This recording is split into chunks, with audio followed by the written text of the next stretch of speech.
فرمایا گیا ایک بندہ فجر کی اذان ہو رہی تھی، اٹھا نماز پڑھنے کے لیے. توجہ ہے نا آپ کی؟ اللہ ہمیں بھی فجر میں اٹھنے کی توفیق عطا فرمائے.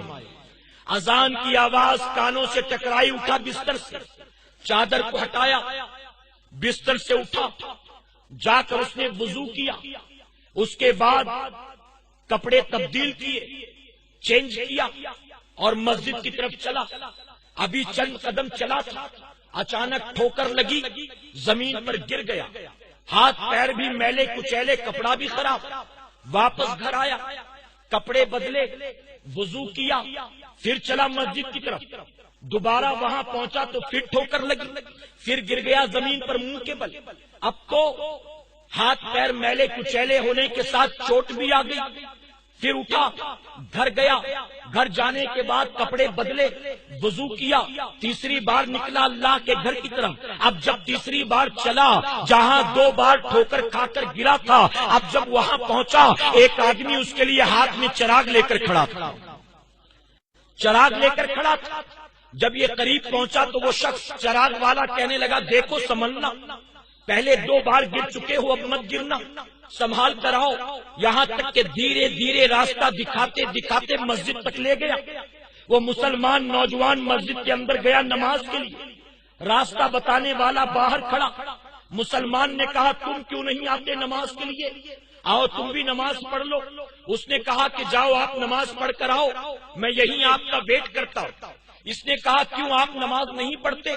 وہ خاموش. مسلمان کہنے لگا اللہ رب العزت نے ہر عاقل بالغ مسلمان مرد عورت پر نماز فرض کیا، تم مجھے ہٹے کٹے تندرست و توانا نظر آتے ہو، نماز کیوں نہیں پڑھتے؟ آؤ. تو چراغ والا جانتے ہو کیا کہتا ہے؟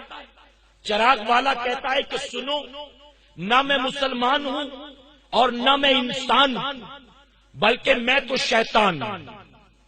جب مسلمان نے سنا کہ یہ راستہ بتانے والا شیطان، بڑا تعجب ہوا. اس نے کہا شیطان، تیرا کام لوگوں کو مسجد سے دور کرنا، تیرا کام لوگوں کو نمازوں سے غافل کرنا، تیرا کام نماز پڑھنے والوں کو نماز سے ہٹانا. لیکن آج مجھے تعجب ہو رہا ہے، تو نے مجھے راستہ دکھایا ہے، تو نے مجھے مسجد تک پہنچایا ہے، آخر تو نے ایسا کیوں کیا؟ تو جانتے ہو شیطان مردود کیا کہتا ہے؟ وہ کہتا ہے جو میرا کام ہے، پہلے میں نے 2 بار وہی کیا تھا. جب مسجد سے اذان کی آواز آنے والی تھی، میں تیرے سرہانے پہنچا، میں تیرے سر کو سہلانے لگا کہ تو میٹھی نیند میں چلا جائے. میں نے تیرے پیر کو دبانا شروع کیا کہ تو نماز فجر سے غافل ہو جائے، لیکن تو نے مجھے جھٹکا، چادر کو ہٹایا، بستر سے اٹھا. مجھے غصہ آ گیا. جب تو نماز پڑھنے کے لیے گھر سے نکلا، اندھیرے میں راستے میں کھڑا ہو گیا. جب تو قریب آیا، میں نے پیر پھیلا دیا، ٹھوکر لگا کر تجھے گرا دیا. ٹھوکر لگی، تو نیچے گرا. گھر گیا، گھر جانے کے بعد وضو کر کے کپڑے بدل کے تو چلا. دوبارہ مجھے اور غصہ آیا، میں نے پھر تجھے ٹھوکر لگایا. تو زیادہ زور سے زمین پر گرا، لیکن دوسری بار بھی تو ہمت نہیں ہارا. گیا تو پھر تیار ہو کر نکلا. پھر میں نے تجھے راستہ کیوں بتایا جانتا ہے؟ تیسری بار میں نے تجھے کیوں نہیں گرایا جانتا ہے؟ سن، جب فجر کی نماز کا وقت ہوا، اپنے گھر سے تو تیار ہو کر چلا. اللہ تجھ سے خوش تھا، اللہ تجھ سے راضی تھا. میں نے تجھے ٹھوکر لگا کر گرا دیا، تو گرنے کے باوجود ہمت نہ ہارا.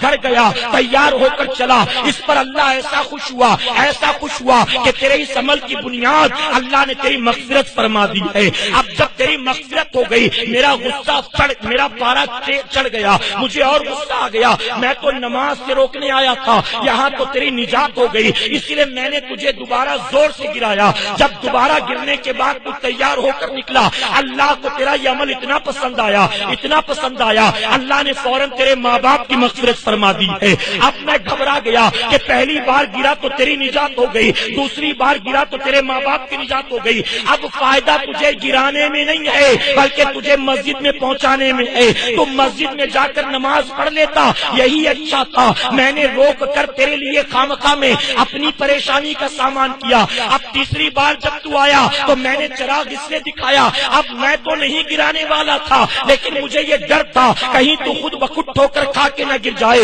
اگر تو تیسری بار گر گیا اور پھر تیار ہو کر آیا، کہیں اللہ تیرے پورے خاندان والوں کی مغفرت نہ فرما دے. اس لیے تیرے جیسوں کو سلانے میں میرا نقصان ہے، تیرے جیسوں کو جگانے میں میرا فائدہ ہے۔ اے سرکار مدینہ کے پیروانوں، آپ ذرا سوچو، معلوم ہوا وہ بندہ جو اللہ کے سجدوں کا پابند بن جاتا ہے، شیطان خود بھی اس کا لوہا مان لیتا ہے، شیطان اس کے سامنے سرنڈر کر دیتا ہے۔ آج ہم اور آپ کیا کرتے ہیں؟ ماہ رمضان میں ہم رات کے 1:30-2 بجے سوئے، پھر بھی 4 ساڑھے 4 بجے 4 سوا 4 بجے سحری کے لیے آنکھ کھل گئی، ہم نے سحری کیا، 4 بجے آنکھ کیسے کھلی؟ آج سوتے ہیں رات 12 ساڑھے 12 بجے، 5:30 بجے فجر کے لیے آنکھ نہیں کھلتی۔ رمضان شریف میں آنکھ کیسے کھلتی تھی؟ اس کی وجہ یہ تھی کہ جب سوتے تھے دل میں ڈر ہوتا تھا اگر سحری میں نہ اٹھ سکے بن سحری کے روزہ رکھنا پڑے گا، اس ڈر کی بنیاد آنکھ کھل جاتی تھی۔ اے مسلمانوں ذرا سوچو، ہم اٹھتے تھے سحری کرتے تھے، سحری کرنے کے بعد سوتے نہیں تھے، ہمیں نیند کا غلبہ ہوتا تو بھی فجر کی نماز پڑھتے تھے، اس کے باوجود دن بھر بھوکے پیاسے رہ کر اللہ کے سجدے کرتے تھے۔ ہم صرف نماز نہیں پڑھتے تھے، اپنی نمازیں بجماعت ادا کرتے تھے۔ آج ہم کہاں پر ہیں؟ ہم نے نمازوں کی کیا حفاظت کی؟